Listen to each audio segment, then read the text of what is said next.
my fiancée said while standing outside our new house. I'm not sure this life belongs to me. I returned the keys to the realtor, accepted a contract in another country, and months later, she realized the quiet goodbye had been permanent. I'm not sure this life belongs to me. She said it quietly, not in a fight, not with tears running down her face, not in the middle of some massive argument where words fly out before anyone can catch them. She said it standing on the front porch of the house. We had just signed papers on that morning. The keys were still in my hand. The realtor had driven away maybe 4 minutes ago. The autumn light was hitting the front yard in that golden way that makes everything look like a postcard. And Claire was standing there with her arms wrapped loosely around herself, staring at the oak tree in the front yard. And she said those 10 words like she was reading them off a weather report. Flat, distant, certain. I didn't say anything for a long moment. I just looked at her profile, the way her jaw was set, the way she wasn't looking at me. And I think some part of me, the part that had been quietly paying attention for the last year and a half, already understood exactly what she meant. But the rest of me wasn't ready to accept it yet. So I said, "What does that mean?" And she turned to look at me finally, and there was something in her eyes that was harder to read than sadness. It wasn't grief. It wasn't guilt. It was something closer to exhaustion. Like she had been carrying this sentence around for a long time, and she had finally just decided to put it down. Right here, on this porch, in front of this house I had spent 11 months searching for. "I don't know," she said. And the worst part was that I believed her. Hey viewers, before we move on to the video, please make sure to subscribe to the channel and hit the like button if you want to see more stories like this. I am 34 years old. I had been with Claire for 4 years at the point this story begins. We got engaged 14 months before this moment. That is the only context you need for now. The house had been my idea, not entirely. Claire had agreed, enthusiastically at first, to the idea of buying something together rather than continuing to rent. We had been living in a 2-bedroom apartment for 2 years. Good building, decent location, but it always felt temporary to both of us. Or at least I thought it felt temporary to both of us. Claire worked as a graphic designer for a mid-sized advertising firm. I worked in project engineering, infrastructure contracts, mostly commercial builds. We were stable. We were not rich, but we were careful with money, and by the time we got engaged, we had saved enough for a solid down payment. I had a spreadsheet. 3 tabs. The house we eventually bought was not the Craftsman bungalow. It was a 4-bedroom colonial on a quiet street. Good school district. Not that we had kids yet, but we had talked about wanting them eventually. Big backyard. The oak tree in the front. Decent bones. It needed some cosmetic work, but nothing structural. The offer process had been stressful. We'd lost 2 bidding wars in the months before. When our offer on the colonial was accepted, I had called Claire from the parking lot of a grocery store and said, "We got it." There had been a pause on the line, a beat longer than I expected, and then she said, "Oh, that's great. Not bad. Not dismissive. Just measured." I told myself she was tired. She'd had a rough week at work. I told myself a lot of things in those months. Closing day came on a Thursday. We sat across from each other at a long table and signed our names approximately 47 times. The realtor, a cheerful man named Holloway who wore the same blazer every time we met him, kept making small jokes to ease the tension. Claire smiled at the right moments. She held my hand when we walked out. She let me take a photo of her holding the keys in front of the door. She was present for all of it. But there was something underneath the performance that I had learned to notice. A kind of stillness. Like she was watching herself do all of these things from a slight remove. Like she was an actor who had shown up fully prepared but wasn't sure she believed the story she was in. I noticed it. I filed it away somewhere I wasn't ready to open yet. And then Holloway drove away. And the afternoon light came down through the oak tree. And Claire stood on the porch with her arms around herself. And said the thing she said. "What does that mean?" I had asked. "I don't know," she had said. We stood there for another minute without speaking. The street was quiet. A dog was barking somewhere a few houses down. I turned the keys over in my hand. The little key ring had a small metal house charm on it. Holloway had given it to us as a closing gift. "Are you saying you don't want this?" I asked, and I kept my voice very level when I said it. Claire unfolded her arms and put her hands in the pockets of her jacket. "I'm not saying that," she said. "Then what are you saying?" She looked at the house instead of at me. "I'm saying I walked through that door, and I looked around, and I waited to feel something, and I didn't. I absorbed that. Sometimes feelings come later," I said. "I know. It's a big day. Closing days are stressful. You're probably—" "I know," she said again. Not impatient. but not inviting me to continue, either. We went inside eventually. We ordered food because we hadn't thought to bring anything. We sat on the floor of the empty living room because we hadn't moved furniture yet. We ate in a kind of careful quiet. And later that night, lying on an air mattress we'd inflated in the master bedroom, I stared at the unfamiliar ceiling and thought about all the versions of this day I had imagined. None of them had looked like this. We moved the furniture in over the following weekend. Friends helped. Claire's college roommate Tess came and made everyone laugh and kept the energy up. My coworker Connor brought his truck and his unshakable cheerfulness. By Sunday evening, the house looked like a home. Boxes everywhere still, but lived in. Claire's plants on the windowsill. My books on the shelves. The couch in front of the fireplace. Everything where we'd agreed it should go. Tess hugged Claire goodbye at the door and said, "You two are going to be so happy here." Claire smiled and said, "I hope so." I was carrying an empty box down the hallway, and I heard that exchange. "I hope so." Not "we will be." Not "I know." "I hope so." I kept walking. The weeks after the move were ordinary in almost every way. We unpacked. We bought a new dining table. We argued mildly about where to put the second bookshelf. We had people over for dinner. We talked about paint colors for the guest room. On the surface, nothing was wrong. But I had started to pay a different kind of attention. The clinical kind. The kind you deploy when you've been warned that something is there and you can't unsee the warning. I noticed that Claire never called it home. She called it the house. "I'll meet you at the house." I left my phone at the house. The house needs a new shower curtain. Never home. I didn't say anything about it. I just counted it. I noticed that when we had the dinner party, Claire was radiant and warm with our friends. And then the moment the door closed behind the last guest, she became very quiet. Not sad exactly. Just absent. Like she'd been running on performance fuel and had finally let it run out. I would do the dishes. She would sit on the couch with a book she wasn't really reading. And the space between us would grow wide and careful. I noticed that she had started going on long drives alone on Saturday mornings. She'd always been someone who liked solo time. I'd respected that about her. But the drives were getting longer. 2 hours. Sometimes 3. She never said where she'd been. I never asked. I'm not sure why I didn't ask. Maybe I was afraid of what she'd say.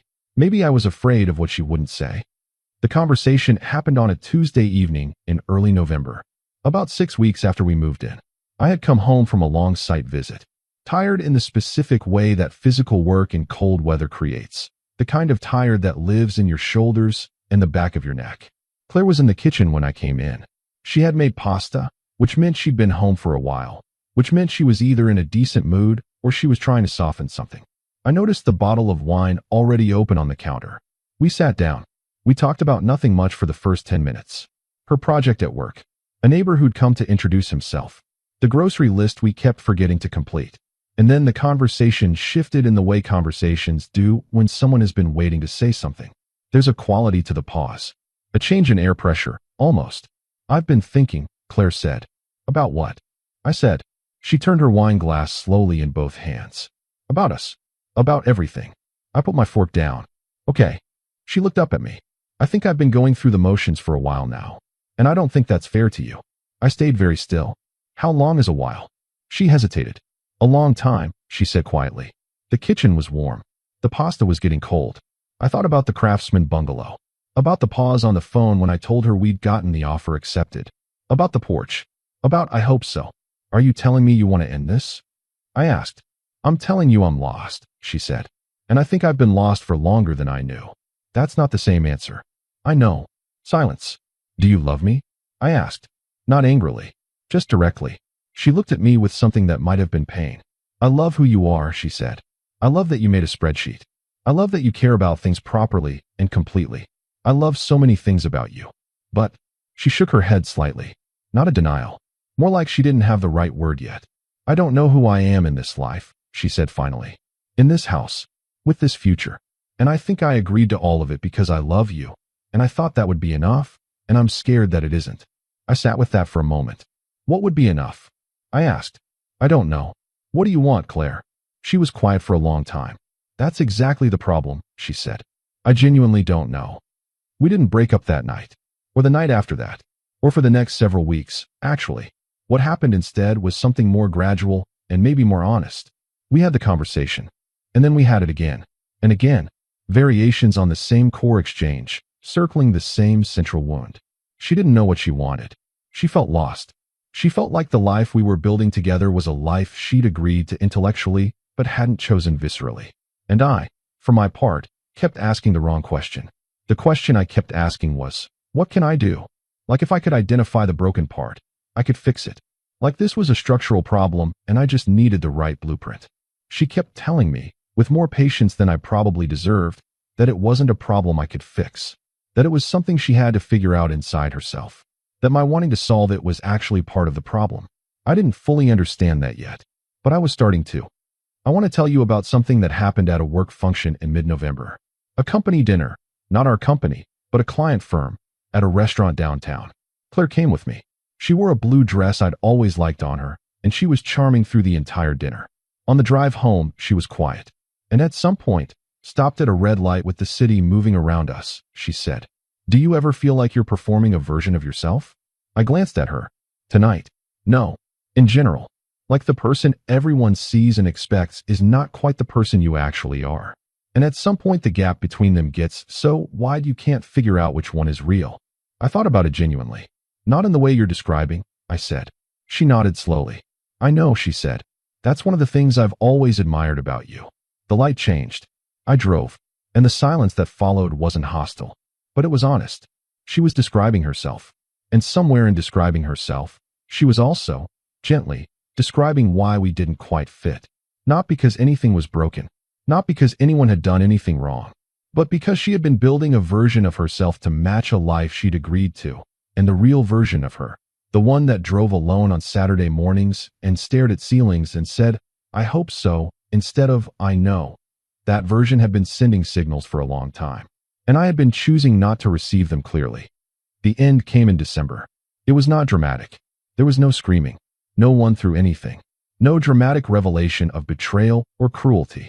We sat in the living room on a Sunday afternoon with gray winter light coming through the windows, and we were finally honest with each other in the full, unqualified way that honesty sometimes costs you everything.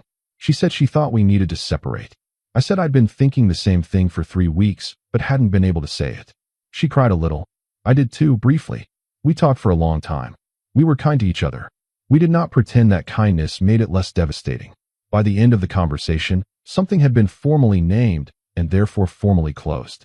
For years, an engagement, a house, a life we'd been constructing together piece by piece. Named and closed. Here is the part that surprised people when I eventually told them. I did not fight for the relationship. Not at the end. I had tried, in my way, for months, trying to solve it, trying to understand it, trying to be patient with it. But when she said the word separate on that Sunday, something in me recognized that the fight was over.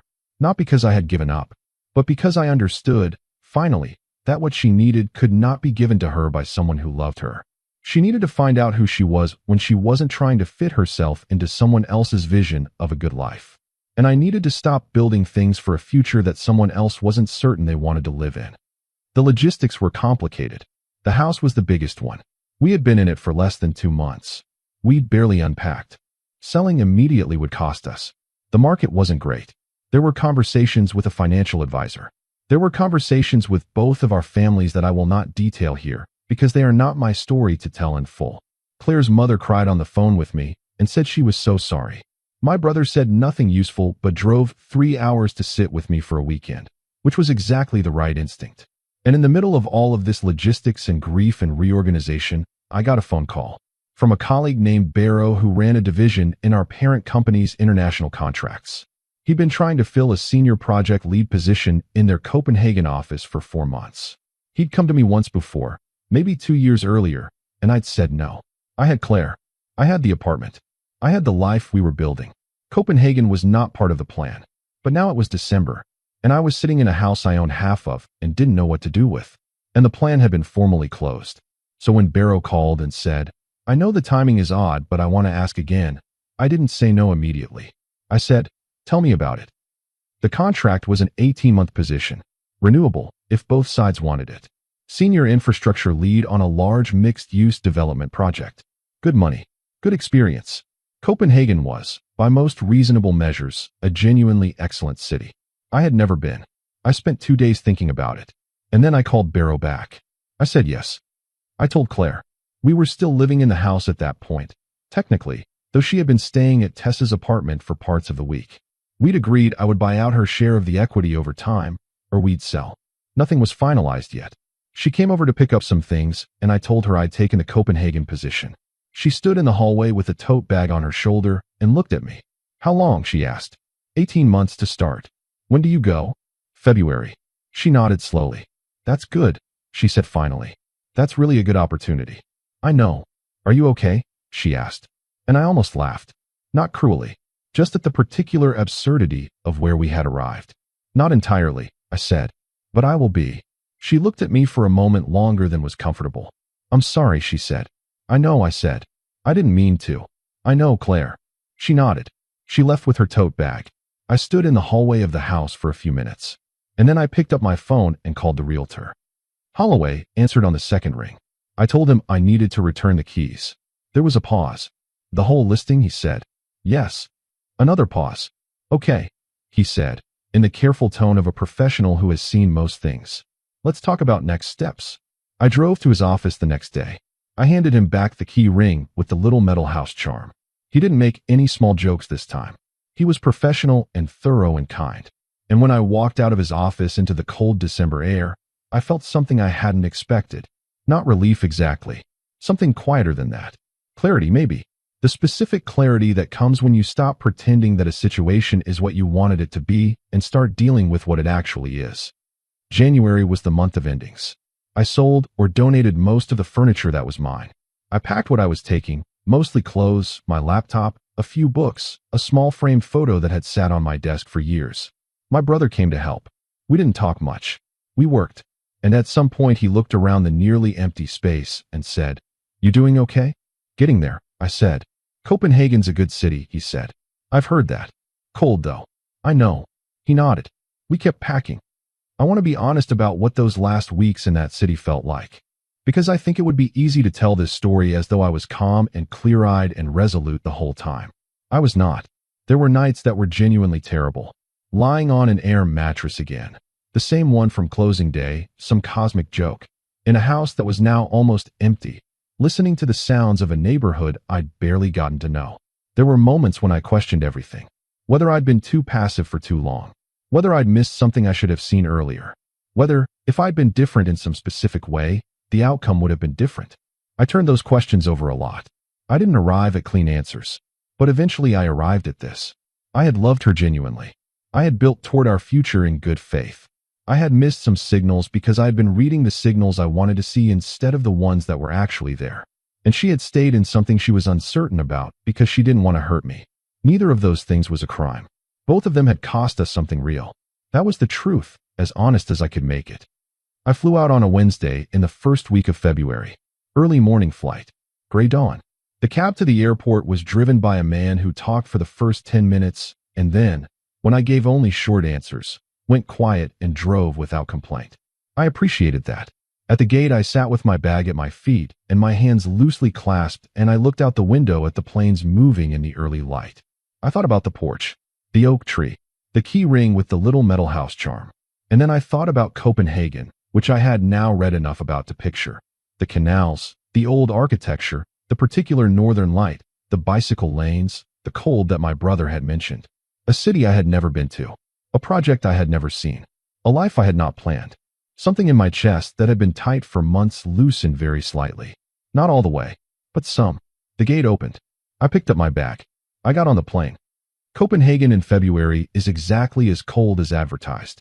The kind of cold that is precise and unapologetic, that finds every gap in your jacket and reminds you that this is not a warm weather continent. But there is something honest about that cold. It doesn't pretend to be anything other than what it is. I found that bracing, in the literal and figurative sense. The project offices were in a building near the harbor. My team was a mix of nationalities, Danish, Dutch, German, a couple of Australians, one Canadian named Fletcher who immediately became the person I had coffee with most mornings. The work was good, hard in the right way, complex problems with real stakes and a team that knew what they were doing. I arrived thin, not physically, but in the way people go thin after grief. Stripped of the extra layer. But I worked well in that state. I always had. The first 3 months were about pure logistics and adjustment. finding an apartment, learning which grocery store was closest, figuring out the bike lanes, which, in Copenhagen, are serious infrastructure and not something you treat casually. Learning enough Danish to be minimally functional, though nearly everyone in the city spoke excellent English. Learning the rhythms of the project. Learning my team. I called my brother every week. I called my parents less often, but regularly. I did not call Claire. This was not hostile. It was practical. We had no unfinished business between us. The house had been sold. We'd agreed on that before I left, and Holloway had moved efficiently.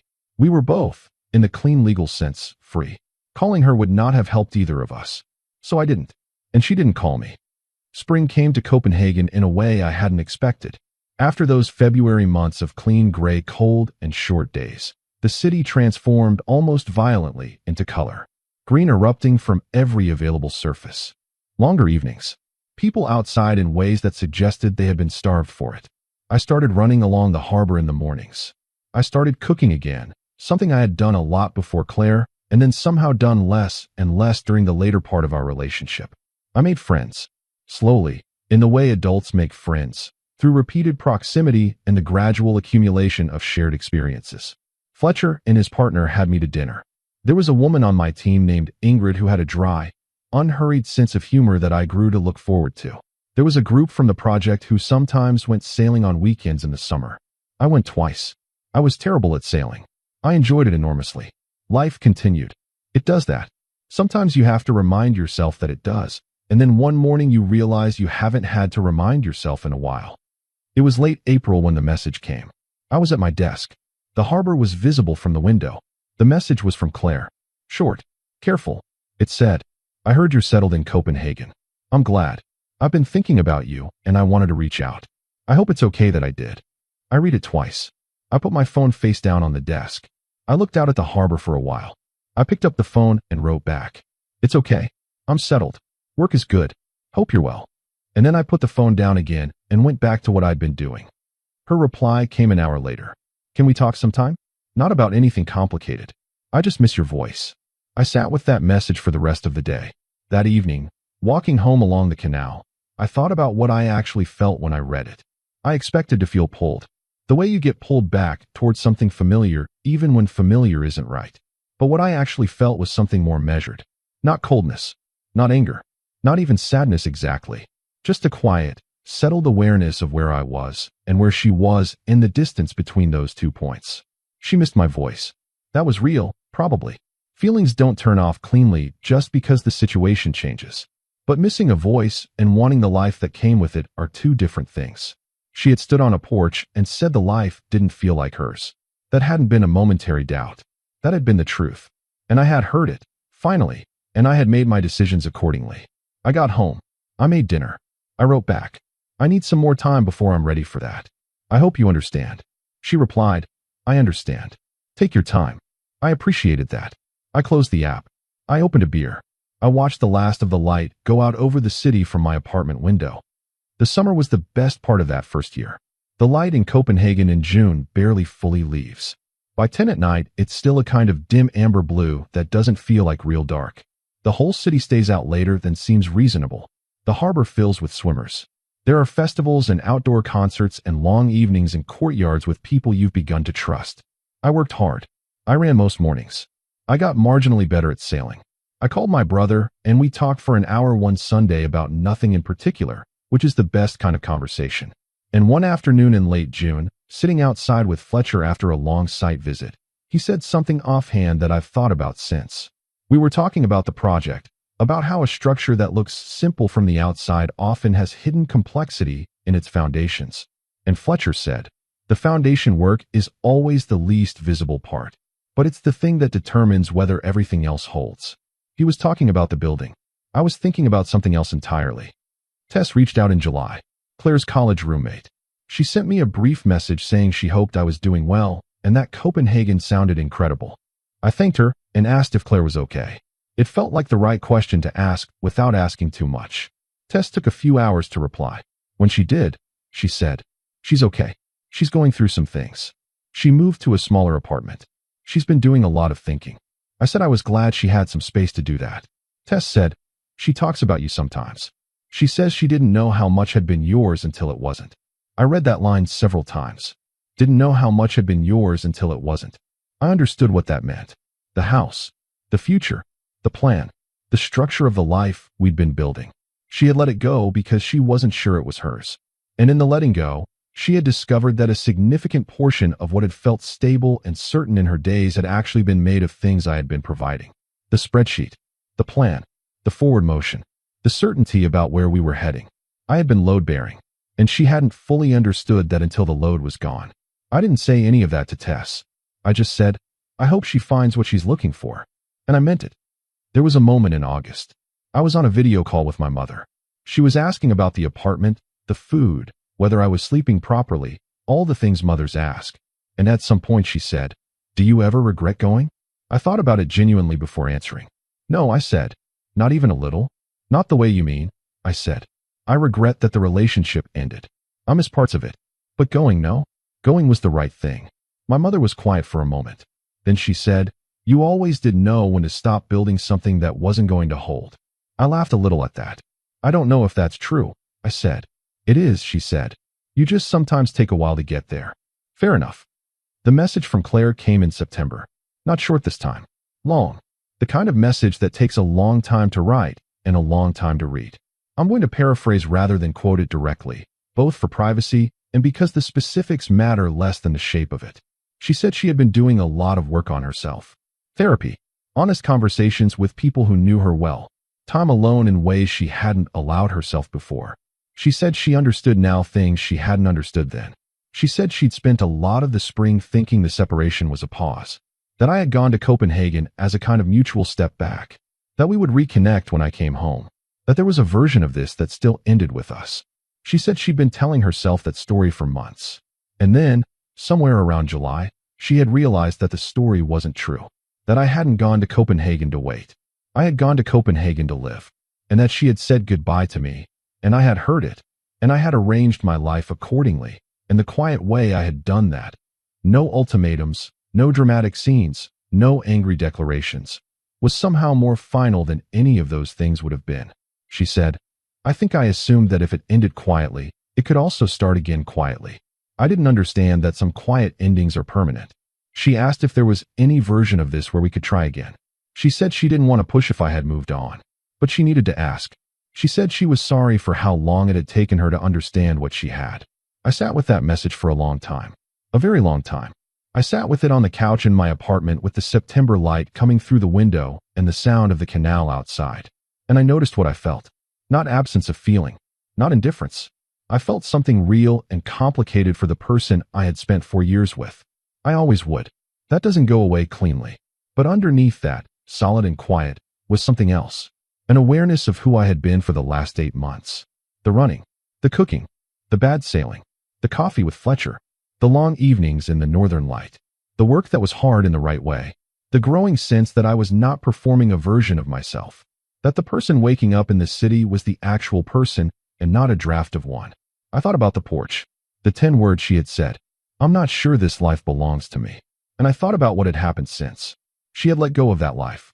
And I had let go of it too. And in the letting go, I had found something that felt more mine than the previous version had.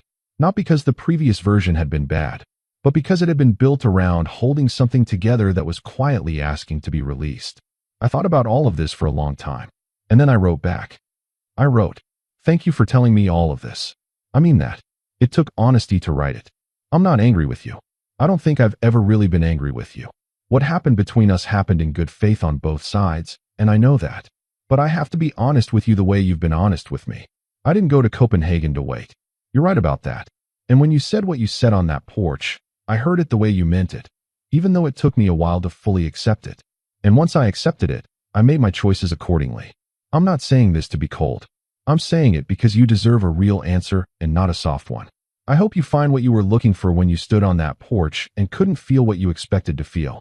I genuinely hope that. But I don't think the answer to that search is me. And I don't think it's us. You need to find out what the life that belongs to you actually looks like. And I think you already know that it's not the one we were building together. Take care of yourself. I mean that fully. I reread it twice. I sent it. I closed the laptop. I got up and put on my jacket. I went outside and walked along the canal for a long time in the early autumn air. The light was doing what Copenhagen light does in September, warm and angular and a little elegiac, like something ending gracefully rather than abruptly. I walked until my shoulders came down from wherever they'd been. And somewhere along that canal, in a city I hadn't planned to live in, on a continent I hadn't expected to find myself on, I registered something that felt like peace. Not happiness exactly, not closure exactly, but the specific feeling of having said the true thing to someone you cared about, and having said it clearly, and having let it land. I'm writing this in December, 11 months after I left. The 18-month contract has been extended by mutual agreement to 2 years. Copenhagen is, as my brother noted, cold. It is also, and I say this without sentimentality, one of the finest places I have ever lived. I have a good team. I have a decent apartment with a view of a canal. I have coffee with Fletcher on most mornings. I can now sail in a way that is only slightly embarrassing rather than genuinely dangerous. I have not spoken to Claire since the message exchange in September. I don't imagine I will for a long time, if ever. There's no malice in that. Just the honest acceptance that some chapters close, and the attempt to reopen them is not kindness. It's something else. I think about the porch sometimes. Not obsessively, but the image returns now and then. The afternoon light, the oak tree, the key ring with the little metal house charm, her arms folded around herself, the stillness in her face. I'm not sure this life belongs to me. I've thought about it from enough angles now to understand what was happening in that moment. She wasn't leaving. Not yet. She was being honest, maybe for the first time, about a doubt she'd been carrying for a long time. And I had a choice in that moment. I could have argued it down, reassured, problem solved, held on harder. Instead, eventually, I listened. Not on the porch. It took months. But eventually I heard what she was actually saying. And the hearing of it, really fully hearing it, changed everything. There is something I want to say carefully. Not as a lesson. Not as advice. Just as something I have come to understand. The quiet goodbye is not nothing. People tend to think that the endings that count are the loud ones. The fights. The ultimatums. The slamming of doors. But some of the most real endings happen in the space between words. In the measured pause on a phone call. In the I hope so instead of I know.